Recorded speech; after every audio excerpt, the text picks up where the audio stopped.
Assalamualaikum warahmatullahi wabarakatuh. Jadi ini ada quote sedikit bahwa pada intinya dalam keseharian kita memang kita itu sangat terbantu dengan gadget. Ya betul seperti itu ya. Jadi kita bisa memberikan informasi, kita bisa belajar, kita bisa membuat sesuatu mungkin ya. Kita bisa membuat video maupun gambar dengan gadget. Tetapi di balik itu semua tentu kita harus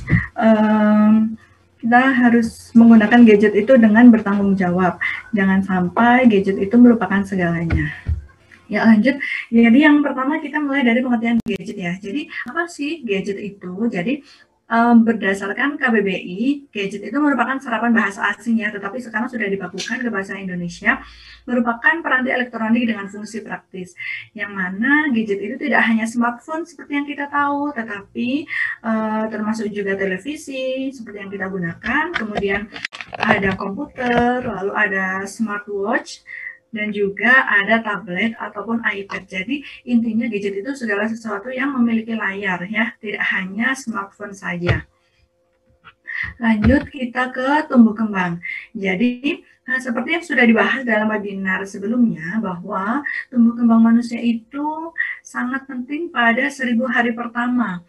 Yang mana 1000 hari pertama itu mulai dari saat kehamilan sampai kemudian di usia 1 tahun ini ya, usia 1 tahun sampai dengan usia 2 tahun. Bisa dilihat di grafik ini bahwa pertumbuhan dan perkembangan itu sangat pesat pada awal-awal kehidupan. Bisa dilihat ini yang merah adalah sensoriknya, kemudian yang hijau adalah kemampuan bahasa, dan yang biru adalah kemampuan kognitif, yang mana puncaknya itu mencapai saat usia 1-2 tahun. Tentu hal ini harus kita manfaatkan sebaik mungkin ya. Kita harus memberikan nutrisi dan juga stimulasi yang baik untuk anak kita kelak. Jadi diharapkan hasilnya juga dapat optimal. Yang selanjutnya, perbedaan antara pertumbuhan dan perkembangan. Mungkin di sini Bapak dan Ibu sudah tahu bahwa pertumbuhan itu adalah penambahan volume ya, volume mulai dari berat badan, tinggi badan, dan juga lingkar kepala. Jadi bertambah besar seperti itu istilahnya. Kemudian sedangkan untuk perkembangan itu adalah bertambahnya fungsi. Bertambahnya fungsi mulai dari ada fungsi moral, kemudian ada bahasa, selanjutnya ada fungsi sosial, lalu ada fungsi emosional, kemudian ada fungsi motorik juga, intelektual, dan juga konsep diri. Jadi untuk motorik itu sendiri ada motorik halus dan motorik kasar. Untuk yang motorik kasar itu biasanya tentang duduk atau bagaimana bayi itu berjalan, berlari. Kemudian kalau untuk motorik halus itu biasanya lebih ke penggunaan jari-jari. Jadi bagaimana anak itu bisa belajar menulis, kemudian bisa menjemput ya untuk melakukan hal-hal yang kecil. Nah, selanjutnya langsung saja kita ke pengaruh gadget. Jadi memang disadari atau tidak, gadget itu ada pengaruh baiknya juga untuk kita. Nah, jadi berdasarkan jurnal pada tahun 2018, ini citasinya saya cantumkan di bawah ya, memang gadget itu ada sisi baiknya, ada manfaatnya. Yang pertama, tentu pada anak itu bisa meningkatkan kemampuan motorik halus. Karena apa? Karena saat memegang gadget, tentu tangan kita itu kan bekerja, terutama jempol ya. Jadi otomatis kemampuan motorik halusnya itu lebih bagus daripada orang-orang yang tidak bermain gadget. Tetapi pengaruh gadget yang positif ini dalam tanda kutip jika digunakan pada porsi yang tepat. Tetapi jika berlebihan nanti tentu akan muncul efek negatif yang akan saya jelaskan di kemudian. Selanjutnya adalah mengembangkan kemampuan kognitif. Jadi untuk kemampuan kognitif anaknya tentu akan berubah, akan relatif lebih baik daripada yang tidak. Tetapi jika digunakan dalam porsi yang tepat. Karena apa? Karena di gadget itu kan ada aplikasi belajar, ada aplikasi untuk belajar, bisa aplikasi untuk menghitung atau menggambar dan mewarnai. Tentu ini akan berpengaruh dengan kognitif si anak itu sendiri. Selanjutnya adalah penggunaan gadget itu bisa menghibur di anak kecil. Karena apa? Saat menggunakan gadget, otak di bagian prefrontal itu akan mengeluarkan hormon dopamin namanya. Nah, hormon dopamin ini yang berfungsi sebagai penenang dalam tubuh. Jadi anak itu merasa nyaman, merasa tenang, merasa merasa senang aja gitu. Jadi si anak ini merasa terhibur dengan penggunaan gadget seperti itu. Selanjutnya, manfaatnya itu bisa juga meningkatkan jiwa kompetitif karena biasanya saat menggunakan gadget itu mereka kan bermain games tentu ada lawannya, biasanya mabar gitu ya, main bareng dengan teman sebaya, itu tentu akan meningkatkan jiwa kompetitif si anak itu sendiri. Selanjutnya, karena dalam gadget itu biasanya kan menggunakan bahasa asing, bahasa Inggris. Nah, pernah ada suatu survei antara anak yang menggunakan gadget dan tidak, kemampuan berbahasa Inggrisnya itu lebih baik vocabnya. Jadi mereka lebih banyak vocabnya dibandingkan anak yang tidak bermain games. Karena games atau aplikasi di gadget itu biasanya menggunakan bahasa Inggris. Nah, otomatis itu sedikit membantu pada anak. Seperti itu ya. Saya rasa cukup jelas untuk pengaruh gadget yang positifnya. Nah, selanjutnya yang kita harus bawahi ini. Jadi tadi pengaruh positif itu jika digunakan dalam usia sekolah itu kurang dari 30 menit tiap sesi. Sedangkan jika lebih dari itu tentu banyak efek negatifnya seperti ini ya. Yang pertama tentu kurang interaksi karena saat menggunakan gadget si anak itu fokus pada gadget saja. Bisa dibayangkan ya, jika mungkin di rumah bapak atau ibu juga pernah dengan anaknya, jika anaknya sedang memegang gadget, nanti biasanya saat ditanya itu tidak langsung merespon, bahkan cenderung diam saja seperti itu. Tentu ini yang tidak bagus untuk perkembangan bayi yang masih dalam tahap perkembangan yang membutuhkan banyak stimulasi. Yang mana kurangnya interaksi itu bisa berakibat pada kadal ya, karena dia kurang interaksi, kurang stimulasi, tidak biasa berbicara, otomatis akan menjadi cedel atau meningkatkan kemungkinan untuk alalia atau cedel seperti itu. Sedangkan untuk language delay itu bayi bisa mengucapkan, anak-anak bisa mengucapkan kata, tetapi kemampuan untuk merangkai katanya itu kurang. Jadi mereka tidak bisa merangkai kalimat dengan runut seperti itu. Nah, selanjutnya, kan si anak sudah memegang gadget, sudah merasa senang, sudah nyaman dengan gadget. Jika kita paksa gadgetnya untuk ambil, maka itu akan membentuk perilaku anak menjadi lebih agresif, menjadi lebih temperamental. Biasanya si anak itu langsung marah begitu gadgetnya diambil. Nah, tentu kita tidak menginginkan hal ini ya, karena bagaimanapun perilaku yang agresif maupun temperamental itu sangat tidak baik bagi masa depan anak. Apalagi anak itu bisa menjadi irritable karena apa? Sebenarnya bermain gadget itu lelah mereka. Lelah meskipun tidak bergerak, tetapi mata mereka itu lelah karena pada orang normal biasanya mereka itu berkedip 1 menit sekitar 15 kali. Tetapi jika menggunakan gadget itu bisa turun sampai hanya 5 kali tiap menit. Jadi bisa dibayangkan lama-lama matanya itu sangat pedih dan itu mata itu tidak hanya organ kecil ya, tapi berefek sangat banyak kepada tubuh kita. Apalagi jika menggunakan gadget lebih dari 8 jam per hari akan meningkatkan resiko miopia atau resiko rabun jauh atau penggunaan kacamata pada anak. Ya, seperti yang sudah saya bahas tadi, kurangnya kontrol emosi, ya, kontrol emosinya itu di anak berkurang, kemudian ada gangguan konsentrasi. Nah, gangguan konsentrasi ini pada penggunaan gadget, memang mereka itu saat menggunakan gadget itu seolah-olah mereka konsentrasi penuh terhadap gadget. Tapi saat kita coba si anak untuk belajar, misalkan membaca atau menulis, itu bisa dilihat bahwa konsentrasi anaknya itu sangat turun. Bahkan tidak memungkiri bahwa nanti anak itu bisa memicu ADHD atau biasanya itu hiperaktif ya, anaknya itu menjadi hiperaktif. Seperti itu.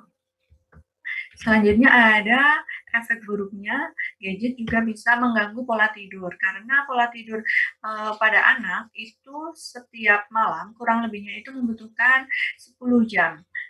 Tetapi tentunya berbeda tiap usia ya. Saya mengambil garis besarnya saja, untuk anak itu kurang lebihnya membutuhkan 10 jam. Tetapi jika kita bermain gadget sebelum sebelum tidur, ngantuk enggak, kecanduan iya. Jadi justru nggak tidur-tidur, nggak ngantuk. Tadinya gadget untuk pengantar tidur, tetapi malahan jadi kecanduan yang nanti akan mengganggu pola tidur seperti itu. Selanjutnya, penggunaan gadget ini bisa juga memicu depresi. Saya pernah ya depresi. Saya pernah berkunjung ke suatu rumah sakit jiwa. Di sana ada anak usianya sekitar kelas 5 atau kelas 6. Dia berobat karena kecanduan gadget. Dan kecanduan gadget sudah dalam tahap yang parah sampai depresi. Jadi si anak itu benar-benar yang saya lihat itu anak itu tidak mau berbicara, tidak ada kontak mata, jadi terus menunduk seperti ini, tidak mau berbicara, tidak ada kontak mata, tidak ada garis wajahnya, tidak ada ekspresi-ekspresi pada wajahnya. Nah, tentu ini tidak mau tentu kita tidak mau ya hal ini terjadi pada anak kita. Dan juga apabila depresi itu nanti caranya adalah menghentikan penggunaan gadget selama 6 bulan. Nah, jika saat itu anak itu datang berobat karena anak itu tantrum dan orang tuanya kelepasan memberikan gadget. Lalu balik lagi depresinya, seperti itu ya. Jadi memang benar-benar depresi akibat gadget itu ada ibu-ibu, tidak boleh kita remehkan ya. Selanjutnya keterlambatan belajar, karena tadi dia kurang konsentrasi saat belajar ya, jadi anak itu mengalami keterlambatan belajar. Dan yang tidak kalah pentingnya adalah anak itu menjadi obesitas karena dia itu kurang bergerak ya, kurang bergerak, obesitas, bahkan mungkin akan meningkatkan risiko kardiovaskuler saat kita dewasa nanti. Itu kurang lebihnya pengaruh gadget yang negatif bagi anak. Itu sumbernya sudah saya cantumkan di bawah ya. Ini juga sumbernya saya dapatkan dari AAP, American Pediatry, jadi Asosiasi Pediatri dari Amerika. Nah, kapan sih mengenalkan gadget pada anak? Banyak sumber yang berbeda-beda tentunya, tetapi garis besarnya adalah sebaiknya kita mengenalkan gadget saat usia lebih dari 2 tahun. Bahkan ada sumber yang mengatakan bahwa tablet itu baiknya digunakan lebih dari 3 tahun. Jadi antara 3 sampai 4 tahun ya. Nah, ini untuk yang sumber yang saya dapatkan. Nah, sementara itu kita juga sering mengenal istilah adanya screen time.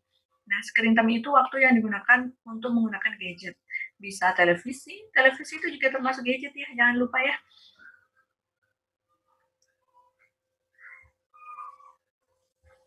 Ya, televisi itu kan juga gadget.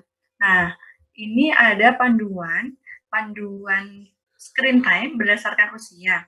Ini ada dibedakan menjadi usia 3 sampai 6 tahun, kemudian usia 7 sampai 9 tahun, dan usia di atas 10 tahun. Nah, menurut sumber ini, sebaiknya kita mengenalkan gadget itu di atas 3 tahun.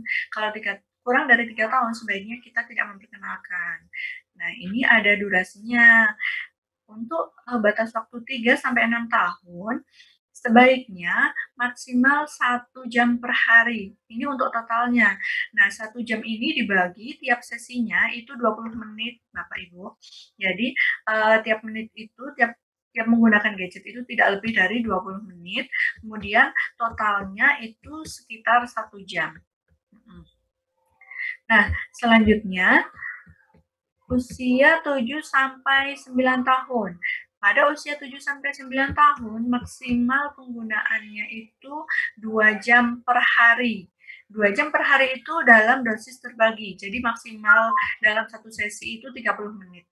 30 menit, 30 menit, 30 menit, totalnya sampai 2 jam per hari. Nah, sedangkan jika sudah di atas 10 tahun, ini bisa lebih longgar. Kalau di atas 10 tahun itu bisa dinaikkan bertahap sesuai kebutuhan, apalagi sekarang itu di musim pandemi seperti ini, tentu penggunaan gadget itu sangat sering ya untuk mengerjakan tugas atau untuk Zoom dengan gurunya itu. Namun sebaiknya tiap sesinya itu tidak lebih dari 30 menit. Ya, nah ini ya, jadi screen time kesimpulannya adalah hindari pada anak usia kurang dari 2 tahun, kemudian di atas 2 tahun itu sebaiknya tidak lebih dari 2 jam per hari. Kemudian jika tidak digunakan, gadget harus dimatikan, termasuk juga televisi ya. Jadi sebaiknya jangan menyalakan televisi terus-menerus di rumah. Mungkin ada yang, biar rame, tapi kan televisi itu tidak selamanya programnya itu isinya yang mengedukasi anak. Semakin siang itu biasanya sudah bercampur dengan acara gosip, dengan berita orang tua yang isinya penculikan, perampokan, atau dan lain-lain, itu tentu tidak baik untuk anak ya. Karena saat kita menonton televisi, sebaiknya kita memilih program TV yang edukatif, yang informatif, dan tidak mengandung kekerasan. Kemudian jangan lupa, ini poin pentingnya ya, selalu dampingi anak saat menggunakan gadget dan beri edukasi. Jadi, dampingi itu maksudnya memang benar-benar ada interaksi. Jadi kita biarkan, kita ajak ngobrol anaknya, kemudian kita beri pengertian, apa sih itu yang ada di gadget, boleh dicontoh atau tidak boleh dicontoh, ini baik atau ini buruk. Jadi kita memberikan edukasi pada anak saat menggunakan gadget ya. Anak jangan dibiarkan sendirian. Seperti itu. Ya, next, ini ada panduan penggunaan gadget pada anak. Nah, di sumber ini dia boleh menyarankan penggunaan gadget pada usia kurang dari 2 tahun, tetapi di atas 18 bulan. Namun yang perlu kita garis bawahi bahwa gadget di sini adalah bukan handphone atau tablet. Jadi yang dimaksud gadget pada anak 18 sampai 24 bulan itu hanya mainan elektronik. Biasanya mainan elektronik yang jika ditekan itu ada suaranya seperti itu, akan bersuara, kemudian atau bisa menyala. Nah, selain itu kita juga harus tetap mendampingi. Kita harus tetap mendampingi anak saat menggunakan gadgetnya ya. Jadi biar tetap ada interaksi dengan anak itu. Kemudian ini untuk 18 sampai 24 bulan itu acara TV yang mengedukasi. Jadi 18 sampai 24 bulan itu sudah boleh diperkenalkan dengan televisi dengan catatan memilih program TV yang edukatif. Misalkan Dora the Explorer, kemudian ada Blues Clues, atau bisa juga mungkin kalau di Indonesia itu kartun-kartun animasi yang buatan Indonesia yang biasanya pagi hari itu biasanya relatif aman untuk anak-anak. Kemudian tetap maksimal adalah 2 jam per hari dengan tiap sesinya tadi jangan lupa ya biasanya kalau anak masih kecil seperti ini tiap sesinya adalah 20 menit. Sebaiknya tidak lebih dari 20 menit. Kemudian jangan lupa kita juga harus mendampingi dan disertai interaksi dengan anak saat menggunakan gadget. Nah ini pada usia 2 sampai 3 tahun, anak sudah bisa diperkenalkan dengan ibu. Ya, anak sudah boleh bermain gadget karena anak di sini sudah belajar mengenali objek dan bentuk. Jadi mereka itu misalkan dibacakan buku cerita dari ibu atau boleh kita bermain aplikasi mencari benda-benda yang hilang atau bisa juga mainan elektronik untuk belajar berhitung atau mengenali kosakata baru gitu. Jadi benar-benar aplikasi dan mainan elektronik yang dipastikan untuk usia 2 sampai 3 tahun. Ya, selanjutnya usia di atas 3 tahun, tadi kan sudah saya bilang ya penggunaan tablet dan HP itu di atas 3 sampai 4 di atas 3 tahun. Nah, itu bisa diperkenalkan awal-awal menggunakan seperti membuka kunci itu bagaimana, kemudian jika tidak dimainkan bisa mati sendiri. Itu merupakan hal yang menarik bagi anak walaupun bagi kita itu hal yang sangat dasar, hal yang sangat biasa ya. Selain itu, kita juga bisa memperkenalkan aplikasi matching games atau simple puzzle pada anak.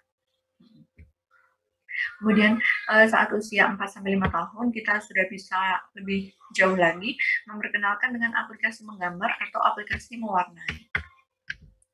Lanjut ya, bagaimana sih cara mencegah ketergantungan gadget? Nah, Yang pertama poinnya adalah selalu dampingi. Jadi biarkan anak itu tetap berinteraksi dengan orang tua. Selalu dampingi, kemudian juga selalu berikan edukasi, ini baik, ini buruk, ini boleh dicontoh, ini tidak boleh dicontoh, ini sebaiknya seperti apa, begitu. Jadi jangan biarkan anak itu terlarut dalam gadgetnya sendiri ya. Kemudian jika anak itu sudah mulai paham, kita bisa membuat kesepakatan waktu. Jadi yang tadi tiap sesi itu ada 20 menit dan 30 menit berdasarkan usia. Sebelumnya kita buat kesepakatan dulu dengan anak. Jadi kita akan lebih mudah menghentikan penggunaan gadget pada anak. Kemudian anak juga diharapkan lama-lama mengerti. Tapi yang harus diperhatikan bahwa kesepakatan ini harus dijalankan dengan konsisten. Jangan sampai suatu ketika anak misalkan tantrum di tempat umum, kemudian kita mendiamkan dengan gadget. Tentu nanti kesepakatan itu akan buyar. Jadi si anak akan, oh iya, aku besok nangis aja biar boleh main gadget seperti itu. Kemudian sebagai orang tua kita sebaiknya memberikan contoh yang baik. Jadi hindari menggunakan gadget di depan anak karena anak itu akan selalu penasaran dengan orang tuanya, termasuk apa yang dipegang orang tua dan apa yang dibawa orang tua ya. Jadi meskipun sejak bayi sebisa mungkin menghindari penggunaan gadget di depan anak. Kemudian hindari penggunaan gadget saat makan. Misalkan di rumah bapak atau ibu ada yang anaknya sudah mulai MPASI. Nah, saat anak mulai MPASI itu kan mungkin um, agak agak riweuh ya saat memberikan makan, tetapi itu sebaiknya tidak disertai dengan gadget. Jadi anak itu jangan dibiasakan ada gadget saat makan. Pun dengan keluarga di rumah, jika makan bersama sebaiknya tidak menggunakan gadgetnya. Kemudian saat mengerjakan PR itu juga sebaiknya tidak menggunakan gadget dan 1 jam sebelum tidur untuk menghindari adanya ketergantungan terhadap gadget. Karena nanti akan berubah.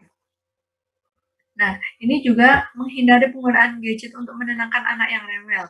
Anak itu ada yang rewel atau tantrum, kemudian kita berikan gadget, kita berikan film atau YouTube kesukaannya dia, tentu ini tidak baik ya.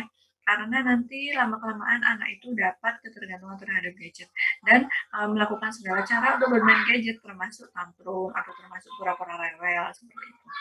Dan juga sebaiknya kita itu tidak meletakkan televisi di dalam kamar.